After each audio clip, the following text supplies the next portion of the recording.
আসসালামু আলাইকুম এভরিওয়ান, সবাই কেমন আছেন? আজকে আমি চলে এসেছি বাজার করতে। বাচ্চাদের খাবার জিনিস সবগুলোই শেষ হয়ে গিয়েছে। আবার রান্নাঘরের জিনিসগুলোও মোটামুটি অনেক কিছুই শেষ হয়ে গিয়েছে। তো সব কিছুই একসাথে নিয়ে যাব। আর যেহেতু দুইটা বাচ্চা নিয়ে চলে এসেছি, এদের যে কত কিছু সামনে চলতে হয়, ঘরের কাজ, বাইরের কাজ, বাচ্চাদের দেখাশোনা, লেখাপড়া করানো, সব কিছু মিলিয়ে আসলে মেয়েদের জীবনটা অনেক কঠিন।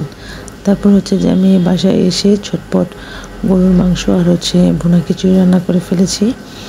আর এই প্লেটে আমি নিজেও খাবো এবং কি মাসফিককেও খাওয়াই দেব। মাসফিক বেবি প্রায় সময়গুলোতে আমার সাথে এক প্লেটেই খায়। তো মাংসটা খুব বেশি মজা হয়েছিল, আমি একদম ভুনা করে ফেলেছিলাম। আর খিচুড়িটা আমি বরাবরই খুব সুন্দর করে রান্না করতে পারি, একদম পারফেক্ট হয়।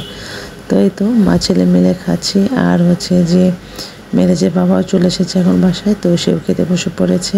মেরাজকেও খাওয়িয়ে দিয়েছি আজকে। তারপর আমি যাই খাই না কেন, ওই যে সবজি, আমার পেঁপের একটা সবজি বা যে কোনো একটা সবজি লাগবেই। যে কোনো খাবারের সাথে সবজি না হলে আমার কাছে কেন জানি খাবারটা কমপ্লিট মনে হয় না।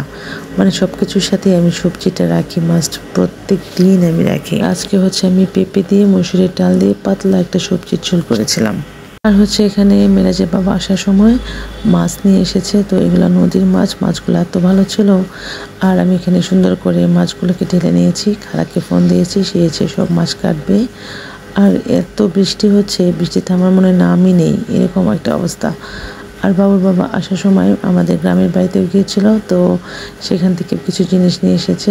তো সুন্দর মতো আমি গুছিয়ে, আর এটা বিকেলবেলা বাচ্চাদেরকে নিয়ে একটু বাসার পিছনে যেটা সুন্দর রাস্তা আছে, যেখানে রিক্সা, ভ্যান, গাড়ি বা এসব খুবই কম যায়, তো সেই দিক দিয়ে আমি হাঁটাহাঁটি করি বাচ্চাদেরকে নিয়ে।